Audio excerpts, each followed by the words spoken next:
نحمدہ ونصلی علی رسول الکریم بسم اللہ الرحمن الرحیم ایاک نعبد و ایاک نستعین۔ شکریہ جناب اسپیکر صاحب کہ آپ نے مجھے موقع دیا کہ سانحہ 26 نومبر کو جو کچھ اسلام آباد میں ہوا، جناب اسپیکر صاحب چونکہ میں چشمدیدہ گواہ ہوں، اللہ کو حاضر ناظر جان کر میں یہ اقرار کرتا ہوں کہ میں ایک لفظ بھی اگر جھوٹ بولوں تو اللہ پاک مجھے ایک سیکنڈ بھی اور زندگی نہ دے۔ جناب اسپیکر صاحب، جب آئین نے ہمیں حق دیا ہے پرامن احتجاج کا،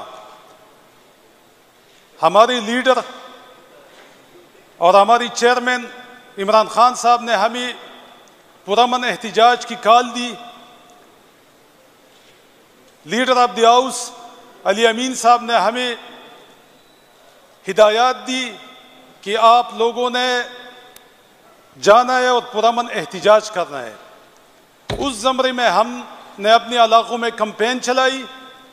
کہ ہم نے بالکل پرامن احتجاج کرنا ہے اور یہ ہمارا آئینی حق ہے۔ جناب اسپیکر صاحب،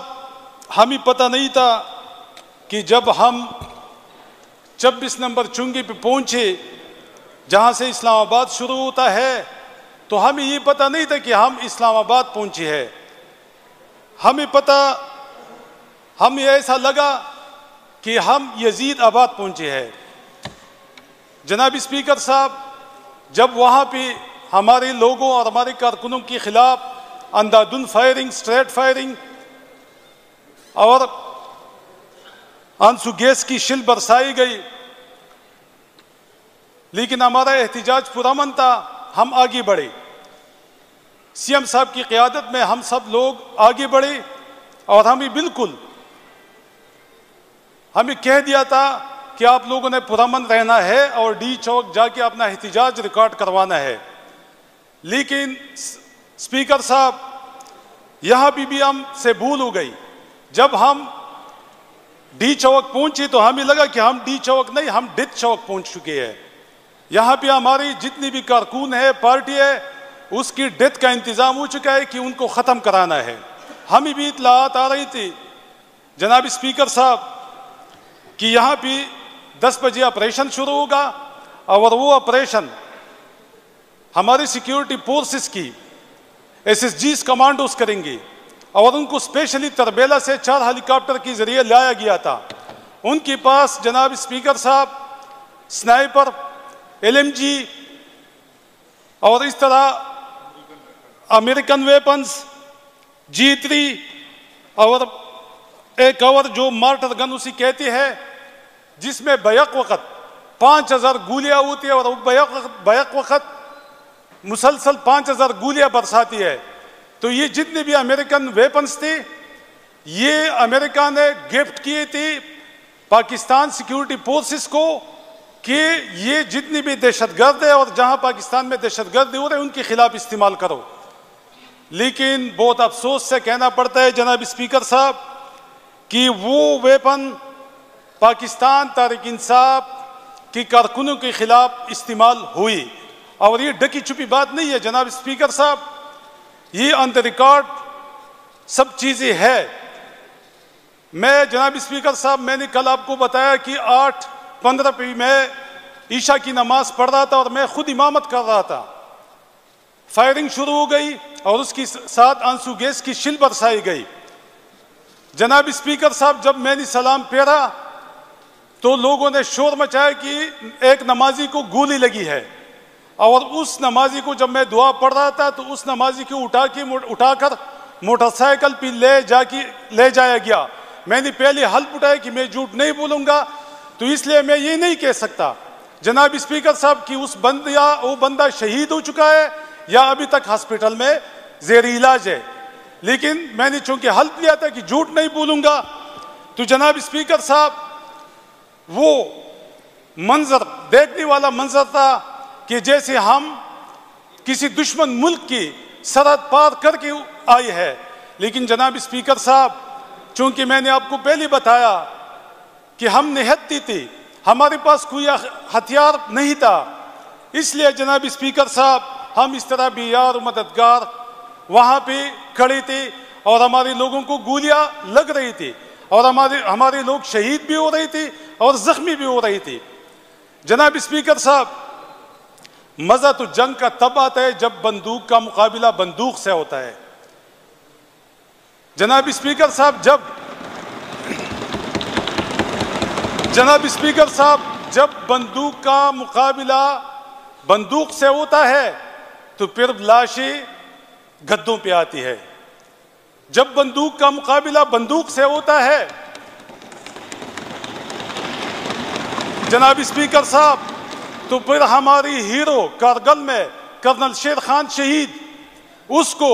انڈین آرمی سلوٹ کرتے ہیں اور ہمارے اپنی دم دبا کر بھاگ جاتی ہے۔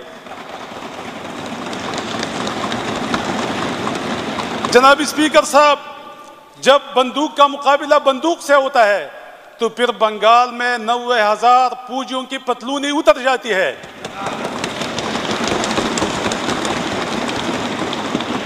لیکن یہ کس طرح مقابلہ تھا جناب اسپیکر صاحب کہ اپنی لوگوں کو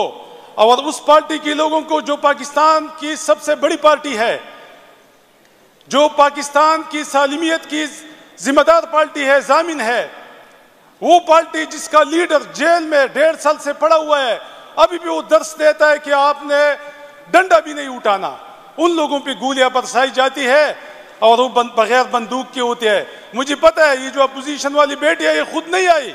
یہ لائے گئے ہے، ان کو 11 کور سے فون ہی آتے ہیں کہ جا کے ہمیں ڈیفینڈ کرو۔ یہ بھی کہیں گے جناب اسپیکر صاحب، یہ ابھی کہیں گے نا، یہ سپیچز کریں گی،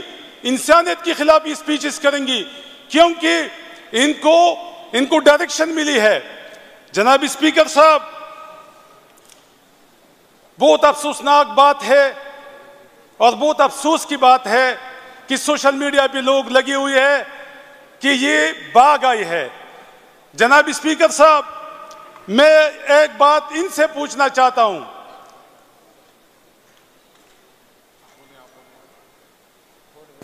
جناب اسپیکر صاحب توجہ چاہتا ہوں۔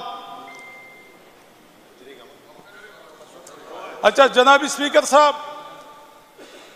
میں پوچھنا چاہتا ہوں، یہ جو میڈیا پہ لوگ بکا ہوا میڈیا پہ لوگ بولتے ہیں کہ یہ باغ آئی ہے، میں ان سے پوچھنا چاہتا ہوں کہ ایک غلیل سے میں ان سب کو بگاؤں گا، لیکن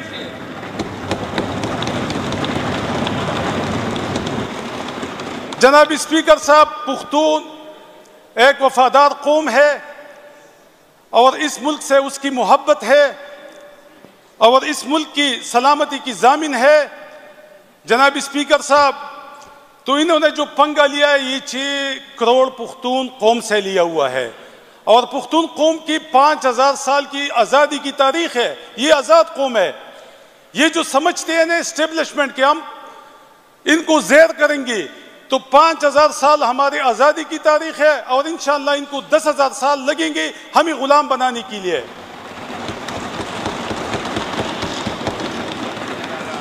انشاءاللہ 10,000 سال میں بھی ہمیں غلام نہیں بنا سکتے۔ یہ تو عادی ہو چکی ہے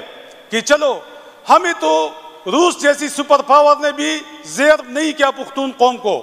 ہمیں امریکہ جیسی سپر پاور نے زیر نہیں کیا، تو یہ کیا وقت کی یزید ہمیں زیر کریں گی؟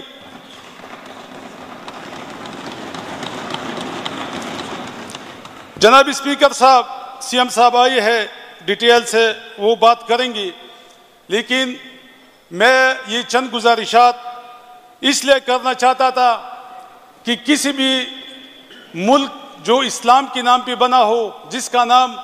اسلامی جمہوریہ پاکستان ہو، وہاں پہ دوران نماز آپ لوگوں کو گولی ماری، وہاں پہ دوران نماز آپ لوگوں کو شہید کرے، یہ میرے خیال میں پوری دنیا میں ایسا تاثر جا رہا ہے کہ یہ اسلام کا دین، اسلام سلامتی کا دین نہیں ہے۔